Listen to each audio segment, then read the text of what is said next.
We're following new developments in the train derailment and toxic chemical spill in Ohio. The National Transportation Safety Board confirms it will release its preliminary report tomorrow, nearly 3 weeks after the wreck. That will coincide with a visit by the Transportation Secretary Pete Buttigieg to the area. CNN's Miguel Marquez has more on this unfolding disaster and the urgent health concerns. A massive effort underway to clean up creeks and water flowing in and around East Palestine, Ohio. It is decimating our businesses. It's dirty, difficult, and slow-going work. For those living here, building trust that the water and air is safe, as slow-going is the cleanup itself. It took, I think, Norfolk Southern 3 days, 4 days, for us to get a partial list. Vinyl chloride, butyl acrylate, and benzene residue, and combustible liquids. What the hell are combustible liquids? You know, it could be anything. The makings of this disaster appears to have started somewhere between Alliance, Ohio, and the derailment in East Palestine. Surveillance video of the train in Alliance shows no signs of sparks coming from its wheels. There is a detector in Sebring, Ohio, that would indicate overheat, a so-called hot box detector.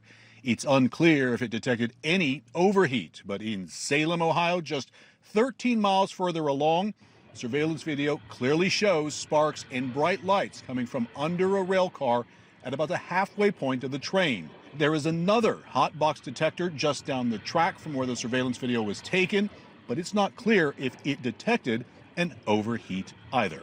If it did, both the conductor and dispatcher would have been alerted to a heating issue. The NTSB said shortly before the derailment, a wayside defect detector alerted the crew to a mechanical issue. CNN estimates, based on the timestamps of the surveillance videos and distances between towns the train would have been traveling, an average of 49 miles per hour between Alliance and Salem, Ohio, then slowed to an average of 29 miles per hour between Salem and East Palestine. Still not clear why it slowed.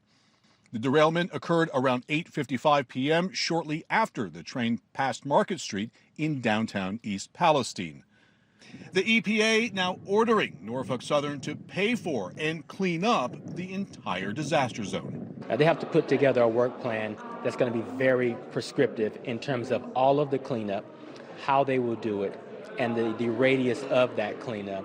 They also have to explain to us, how they'll pay for it. All of this as former President Trump visits East Palestine, an area of Ohio where he still enjoys enormous support. The community has shown the tough and resilient heart of America, and that's what it is. This is really America right here. Now I want to show you how difficult it is to clean up this mess. This is just one location where they are treating water that is contaminated. They aerate it. Those white buoys you see there, those are filters that pick up that toxic sludge that comes through. They are doing this throughout the area, and all organizations now saying that they will be here not for months, but for years. Wolf. Miguel Marquez on the scene for us. Thank you very much. And this note, stay with CNN later tonight for a town hall on the toxic train disaster hosted by our own Jake Tapper. Ohio residents will speak out and try to get answers from top officials. It all begins tonight, 9 p.m. Eastern. Let's bring in CNN political director David Chalian and CNN national correspondent Kristen Holmes. Kristen, you've been following Trump's visit to Ohio today, where he was very critical of President Biden. I want you and all of our viewers to listen to something else he said. Listen to this. I sincerely hope that when your representatives and all of the politicians get here, including Biden, they get back from touring Ukraine, that he's got some money left over. So, Kristen, is that message playing well? I assume it is with his base out there. Well, if it absolutely is. I mean, we'd already heard from the mayor, that man that was standing right behind Trump in that clip you just played, who spoke on Fox News. He's a Trump supporter, and he basically lashed out at Biden for going to Ukraine, for spending money in Ukraine, when he said, this again is the mayor of East Palestine, said that they still needed help on the ground there, that Biden hadn't been on the ground there. And this is really part of what Trump's advisors were hoping to accomplish with this trip, to contrast former President Trump and President Biden and really highlight Trump's America First agenda that he has routinely pushed.